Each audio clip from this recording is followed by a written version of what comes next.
So last class, what we did is we introduced the integration by parts formula.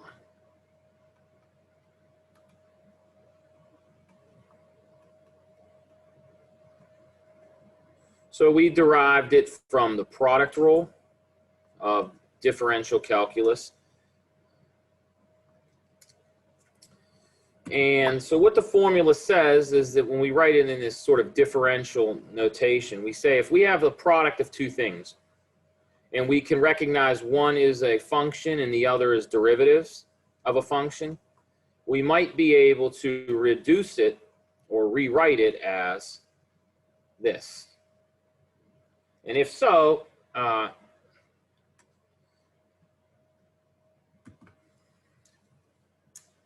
the goal is, or sort of the key idea, is that quote unquote hard integral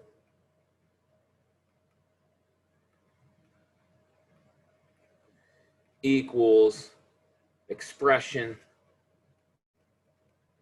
minus easier integral. That's sort of the way I would encourage you to think about it. So this formula's its job, it's not its job, but the way you want to use it, at least in Calculus 2 and in other elementary mathematics courses, the way you should think about this formula is, in fact, that. It's a way to perhaps write a complicated or difficult integral in terms of an integral you already know. So let's do an example. I know we promised you a challenging one, and we're going to do that. But first, we want to do one that is maybe not so challenging. We'll kind of warm up.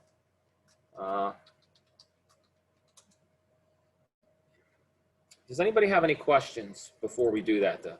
Comments, concerns?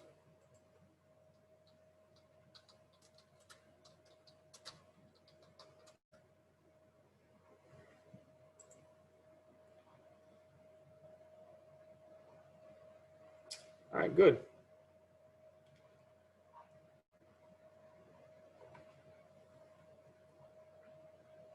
Very good. So,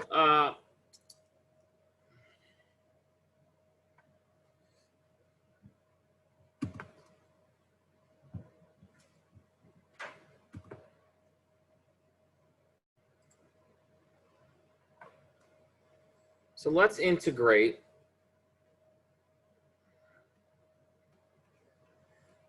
x log x dx.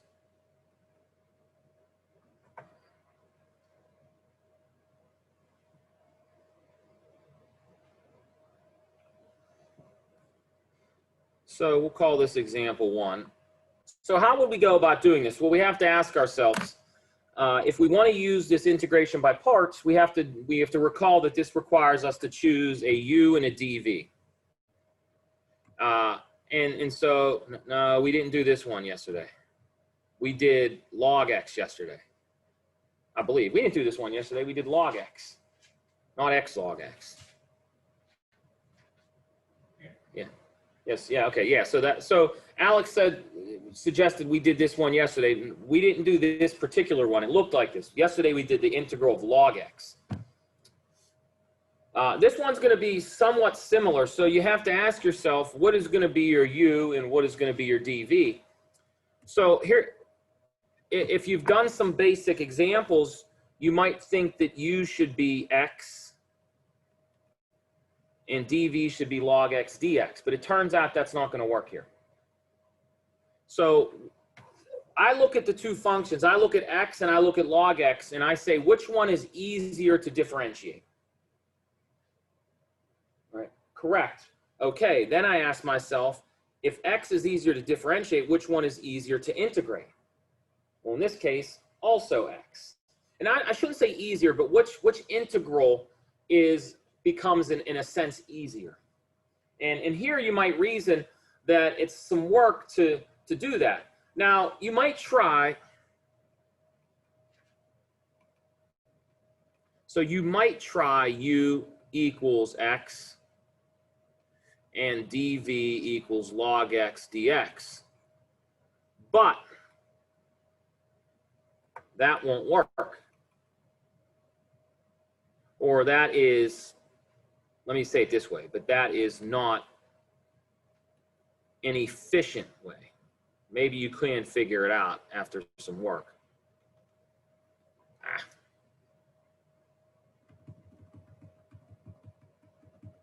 Or maybe efficient's a bad way of saying it. That is not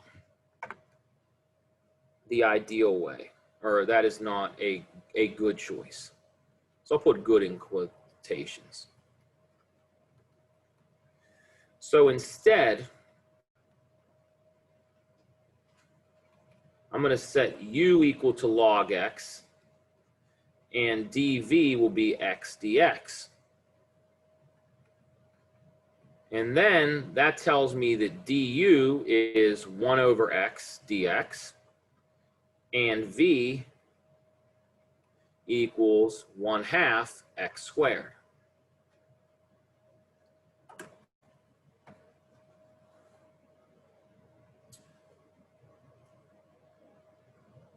Oh, by the way, someone had mentioned, why don't you use a plus c here when you find v? Right, because you're saying you're integrating. You could put a plus c there, but it's redundant because it'll get eaten up by the constant at the very end. So there's no need to put it in there. You could, but there's no need. Okay, so if we go with this, and if you remember the formula from yesterday, you'll remember that the new integral is integral of v du, and that's going to be nice because that's going to be simpler. So let's write this out. So we have the original integral, which is x log x dx, becomes uv minus the integral of v du. And so this becomes log x times 1/2 x squared minus the integral of 1/2 x squared du, which is 1 over x dx. And all this stuff is going to clean up. So we can rewrite this as 1/2 x squared log x.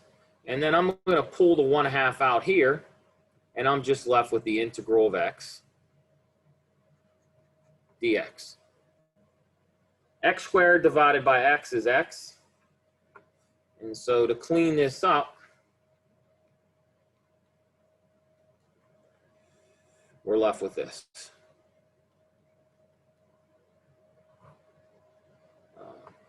And this answer is fine. Some people might want to clean this up a little bit. So this is, if you leave it like this is okay.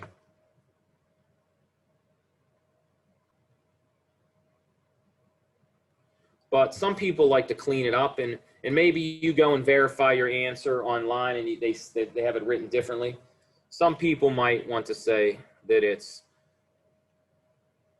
some people like to do this. They might factor out a 1/4 x squared, and then you're left with 2 log x minus 1, and then plus c. So those are the same thing, but this would be like an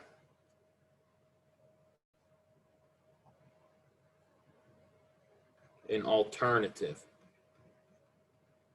form. Does anybody have a question about this?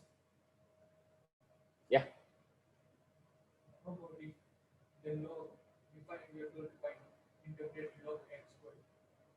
In this particular, with an x in front of it? Just log x squared, you can't.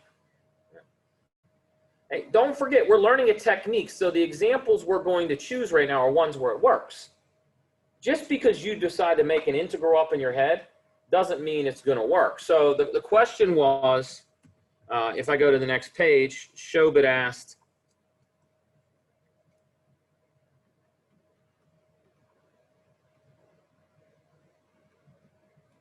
question from class, what is this? Well, guess what? Parts isn't going to help.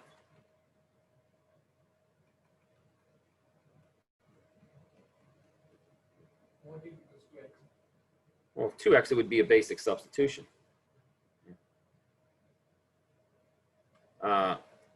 In fact, this guy can't be done using any elementary tricks. And what we're doing now, this is something that sort of hurts students' feelings when you're in Calc 2. But what we're doing here is elementary mathematics. Like, you're going to say, no, it's not.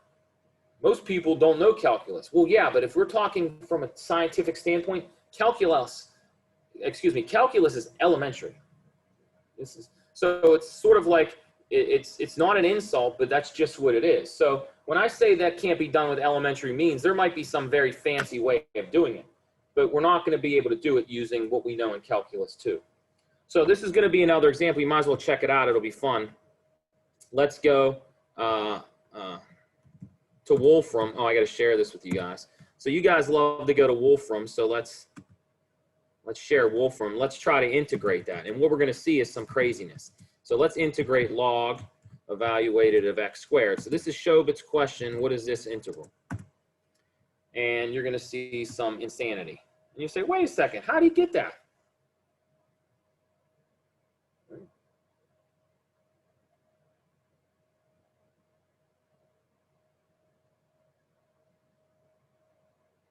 How? Why? It's actually an easy problem, but parts won't help you. What are you forgetting? We just had a conversation about this in Calc 1. Why is this actually an easy problem? You're forgetting a very basic thing. So let's go back. You need properties of the logarithm. So instead, you need to note log of x squared is the same thing as 2 log of x, right? And then it's an elementary integral, which we did do that one yesterday. So this integral is the same as this integral. And yesterday we found what this integral was. This was, we did it yesterday, it's x log x minus x plus c.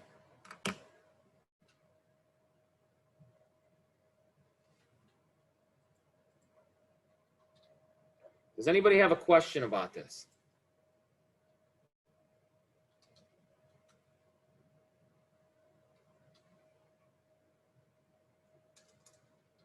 Does anybody think I made a mistake?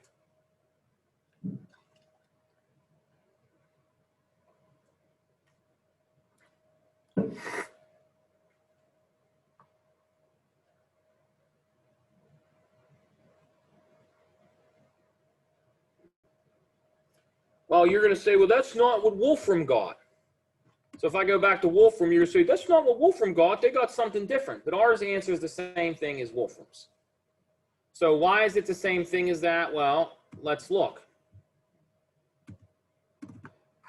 If we take this 2 and distribute it, we're left with x log x squared. I'm going to take the 2 back inside the log, which is legal, minus 2x plus c. And then what Wolfram did is they just factored out the x. And then they're left with log of x squared minus 2 plus c. So this is what Wolfram has, which is the same thing we have. So good question. But then we can also take x mu on top. Like, What do you mean x on top? like log of x or 2x. That be right? Okay, so are you saying this? So Shobit's asking another question. Are you asking this integral log of x raised to the 2x? Yeah, like, is that the same thing like x log x squared? Yeah, you could do that if you wanted, yeah. So the trick is, anytime you have powers in the log, just bring them out front. You can always do that. All right, good question. All right, so we've now done two examples, one which was parts, and then one which was basically if we recognize a rule of logarithms, hey, by the way, this integral, this is not obvious. Let me be very clear here. We did this yesterday. We showed this was, we did this yesterday, done yesterday.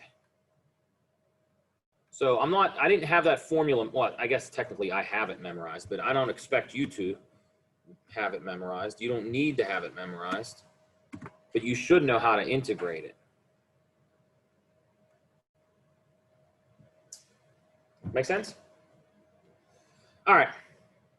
So that was fun. So now we're going to go to another example.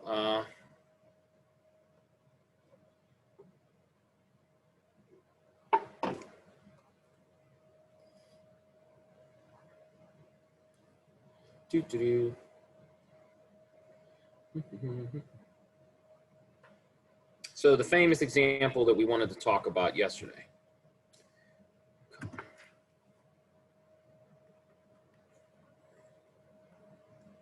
E to the x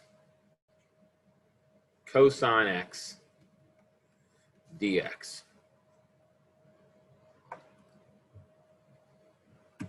So as I said yesterday, what we're going to do is we're going to call this integral. We're going to give it a name. So we're going to call it I. Right? And then we're going to integrate by parts twice.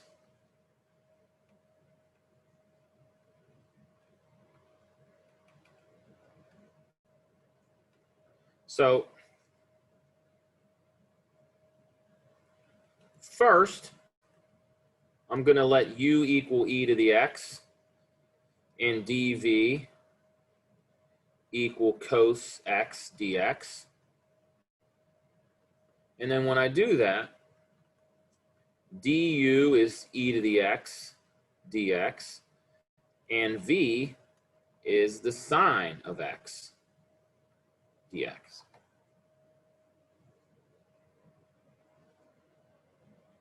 Excuse me, not the sine of x dx, it's the sine of x by itself. So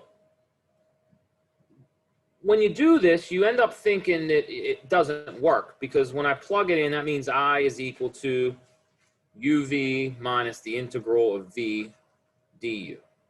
And so when I plug this in, I get e to the x sine x minus the integral v du, which is, once again, e to the x. This time it's sine x dx. So if you do this, you feel like the parts didn't work, because you started with an integral that was e times cosine, and then you ended with an integral that is e times sine. So if you didn't know the first one, what makes us think we're going to know this one? So you might think you reached a dead end. You might think, oh, oh crap, I got to find a new way to go about this. But if you do that, if you give up, then you're missing out on a key pattern. Because if I went from ex cosine to e to the x sine, if I do the same thing again, I should get back what I started with. Right? And then that means what I'll have is I'll have an equation with I in it. And I is, we know how to solve equations with unknowns. We learned how to do that in algebra class. And this turns out to be a simple equation that we can solve using algebra. So let me reiterate it again. This integral we get at, right here that I'm hovering my little pen around, this looks like a dead end. But if we perform the same parts again by calling u e to the x and dv the trig guy, what we're going to get is we're going to get a useful expression. So let's do that. So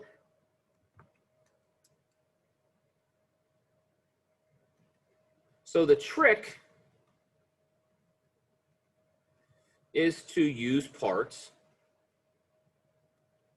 again.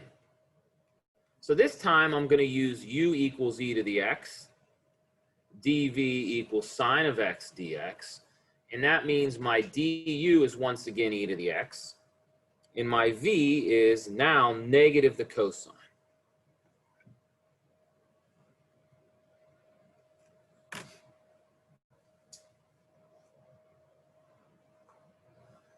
So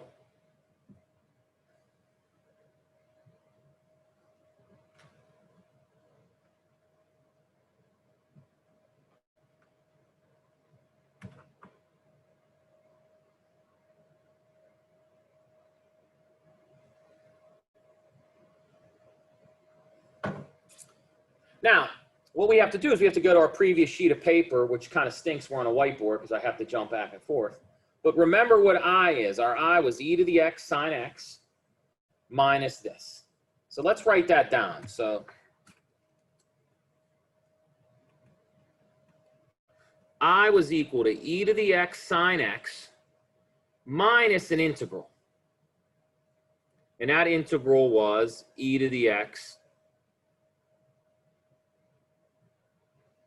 sine x dx. And so what I'm going to do is I'm going to replace this integral now with the integration by parts formula, which is uv, so this becomes minus e to the x cosine x minus the integral of v du, which is e to the x cosine, but there's a negative sign, so this becomes plus. So this is usually a step where we have some issues.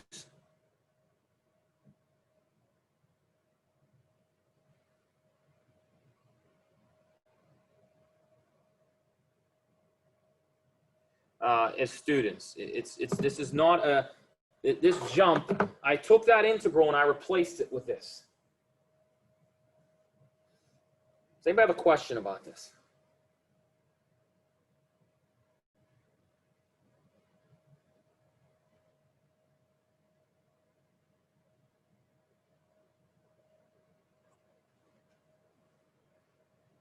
Now here's the beauty of it.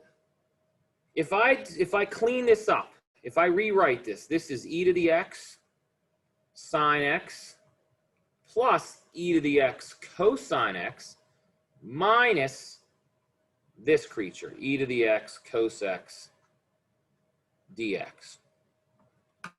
But the key observation is that this integral on the right-hand side, this is just I. So what we've done is we were, this is a really cool theme, and it happens in other problems. This is not the only time this trick works. So before we go any further, think about if you have a question, and also ponder this. We had a challenging integral, and we tried parts once. It didn't help us. However, we recognized if we did the same thing again, we were able to get an equation. Because what we found is we were wondering how to get an unknown. And instead of directly figuring out what the unknown was, we figured out an equation that it's the solution of. That's pretty badass. Let me say that again. This is a strategy you likely haven't seen before.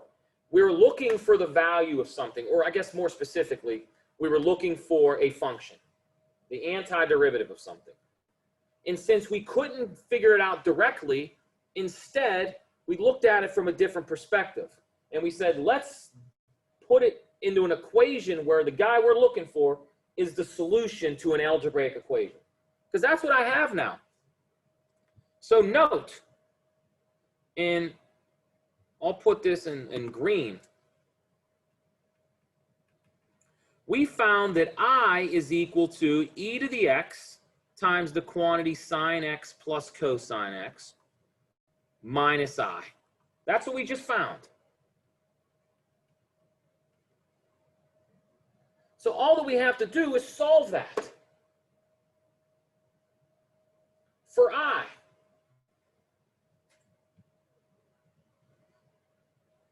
So if we go to the next page, what we're going to say is, well, if I have I and minus I on the other side, I can bring them together. And so what I'm left with is 2i is equal to e to the x times sine x plus cosine x. Or I, the integral we're after, is 1/2 e to the x times the quantity sine x plus cosine x.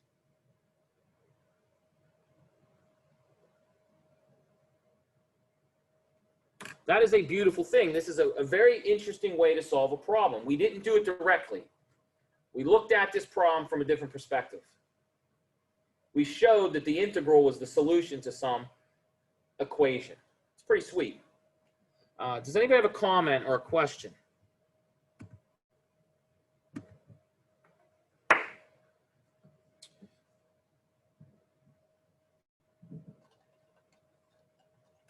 Yeah, question, comment? So this strategy is going to work on lots of different integrals, lots of important ones too. Let's check our work. It's always nice to do that. So let's go back to Wolfram and let's ask it to integrate e to the x cosine x. And you'll see that they get the same thing we got. 1/2 e to the x times sine x plus cosine x.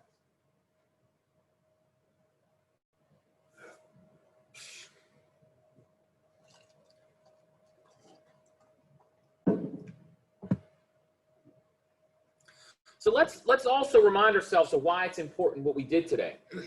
Clearly, the software does it instantly. That's fine.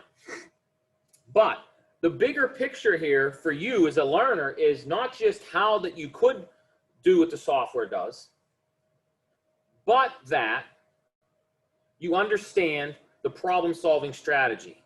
And that is we had something we didn't know what to do with, and our regular methods didn't work. So we got creative.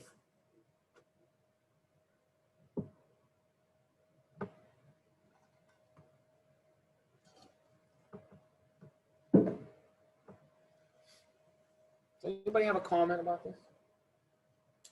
You should, in my opinion, and Lord knows you guys maybe not care about my opinion, but in my opinion, you should do this. You should say, okay,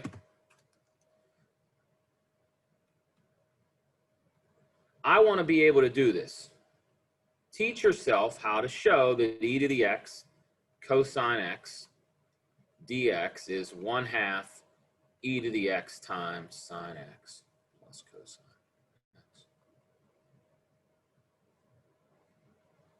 x. By the way, this is a very important integral. It arises in all kinds of applications. And yes, if you're a working person who uses it, that's great. You can look it up or get it on a computer. But my point is, just for your own brain power and just for stimulating your mind, learn how to do it. Don't you ever just want to do cool stuff because you say you can? That's how I roll. Why do I want to bench press 300 pounds? To say I can. Why do I want to run a mile in 6 minutes? To say I can. Why do I want to do 100 push-ups without stopping? To say I can. Right? Why do I want to integrate crazy functions? To say I can. Anyhow, not that you want to, but that's what I'm going to say.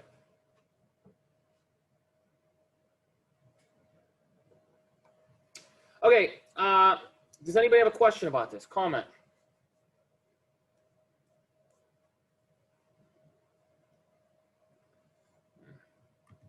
Okay, so we'll give you a bunch of practice with that. So the next thing we'd say is, what's next then?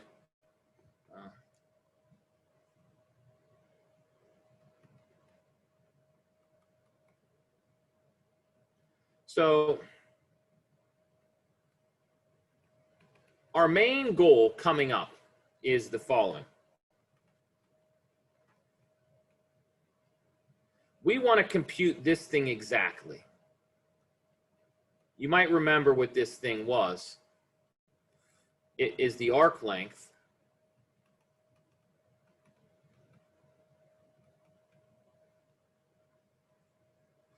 of y equals x squared on 0, 1.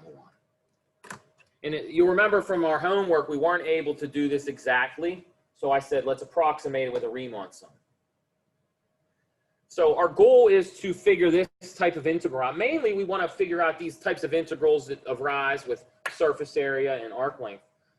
And in order to do this, we have to sort of digress back into something we haven't done yet. And really, that is, we have to consider trig integrals.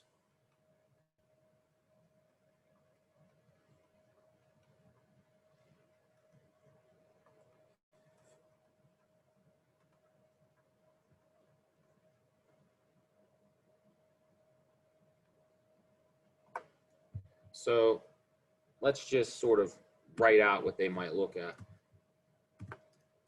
Things like the sine cubed of x, the secant cubed of x,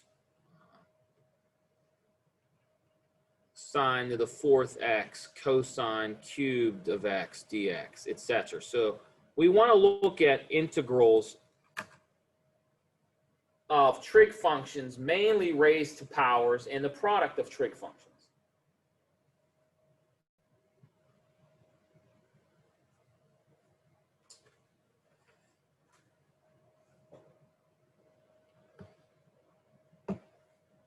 So another way of me saying this is if we want to study this integral right here in the middle of the page, integrals like this or that are similar to this often are reduced to integrals down below.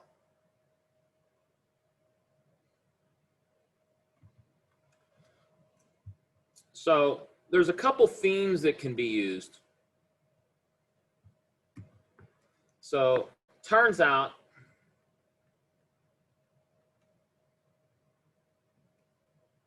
a few identities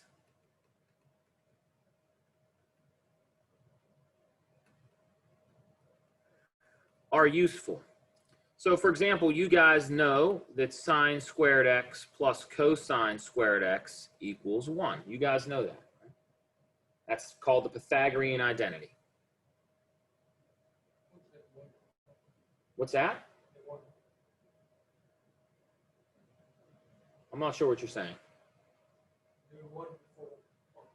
The word, oh, the word before which one? Oh, say turns out. Oh, I'm sorry. Yeah, my apologies. So it turns out, yeah, that looks sloppy. It almost looks like Taurus.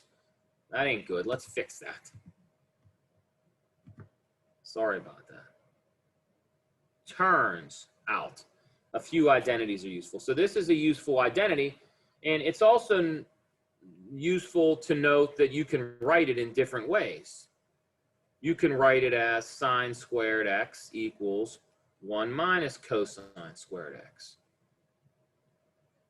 which is the same thing as cosine squared x is 1 minus the sine squared. So these are identities that you would have hopefully learned a long time ago. You may have forgotten, but they're useful. That one's useful. This one that's very similar to that is useful. Can be deduced from it. And if I take this identity and divide everything by cosine squared, I get tangent squared plus 1 is equal to the secant squared. That's useful.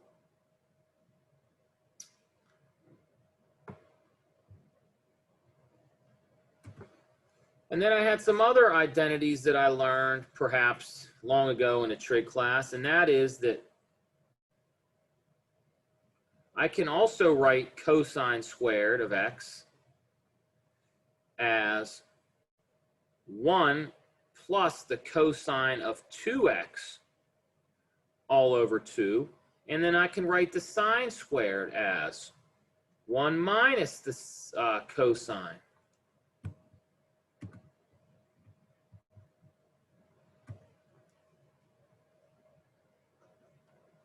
of 2x over 2. So these trig identities are very, very, very useful. Now, when you're going to employ them, usually comes down to recognizing certain themes from experience. but they're going to be very useful in what we do the next couple topics. Now, if you go to your textbook, they'll sort of give you like this, you know how textbooks like to do this. They like to make boxes and they say, if it looks like this, do that. And if it looks like that, do this. And I feel like that's a real crappy way of learning.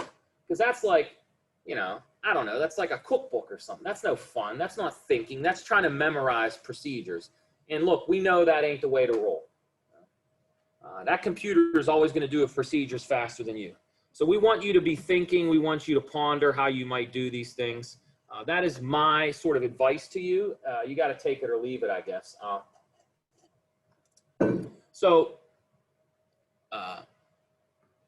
These are often called, by the way, let's give these things, let's talk about what their names are. Someone have a question? Yeah, you could, but Eric's asking if there's one with cosecant. Yes, but I don't think you need to sort of remember that one unless, I mean, you can, but you can, look, to be fair, Eric, every one of them is derived from this sine cosine equals 1 business. But if you're asking me my opinion is if you know, my opinion is if you know this, that was ugly. So my opinion is the ones that you should know are this, that you should have sort of memorized. And I don't think you should make them memorized by flashcards. You should memorize them by using them. But if you just know these 4, you can always get any other one at any time.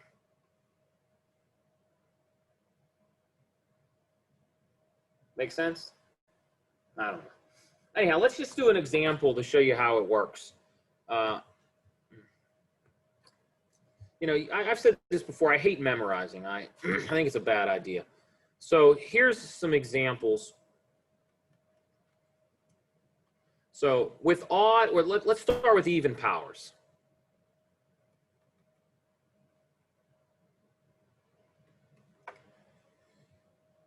So let's go back to the previous page. Anytime you have an even power, what I encourage you to think about using are these guys. These are often called the double angle or half angle formulas. I don't know what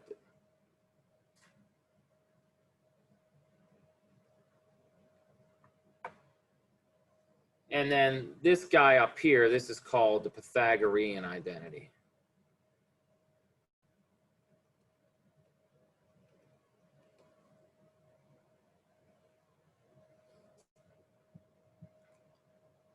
So I guess technically, yeah, I don't know if you want to call these the half angle or double angle. I think it's whatever you want.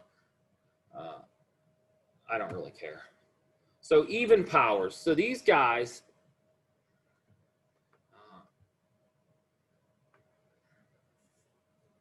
things like this. Sine squared x,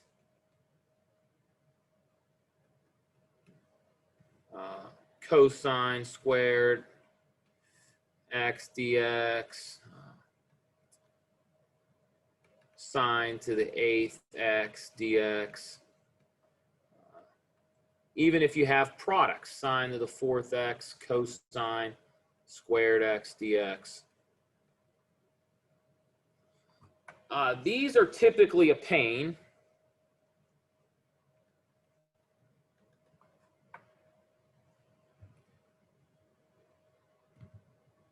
So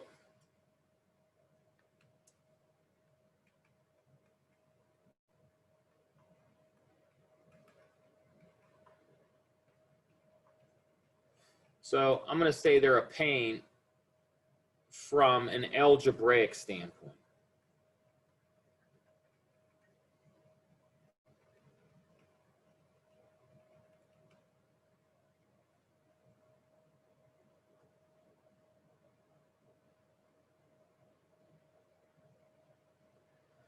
However,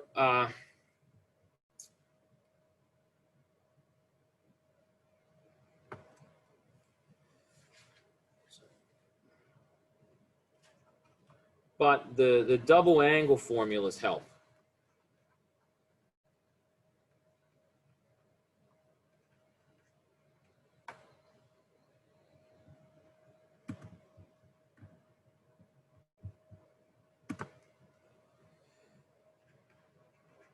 So just let me get you started. I know we're supposed to leave now, right? 12:35, is that the time class ends or something like that?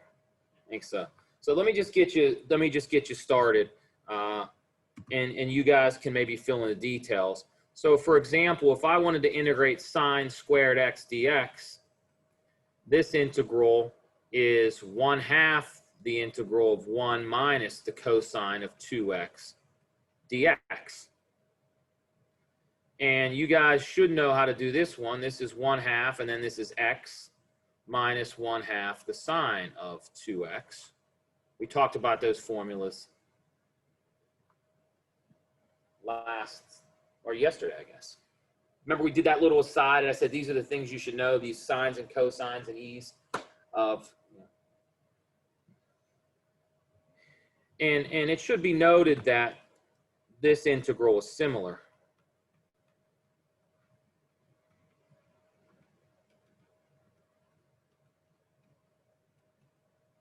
But when the powers are higher, then it's an algebraic nightmare, right? So let's look at it. If I had the power 4, how would I do this? Well, I need to think of this as sine squared, quantity squared. And then this becomes 1/4 the integral of 1 minus the cosine of 2x quantity squared equals algebraic fun. Because then you got to multiply that thing out. So you see with these even powers, things are ugly. And we're going to do examples. We'll show you how to do this. I'm not going to torture you and make you do like power 8. Your head will explode. And there's shortcuts for this too, which we'll tell you about. But at least this is one way you can do them. Does anybody have a question about this? I know we're over time. We're going to leave in 30 seconds.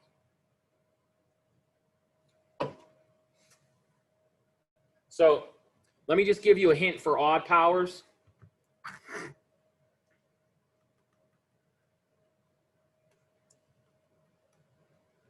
So anytime a power is odd, so use this trick. It's not really a trick because it works, but let's say you have sine cubed.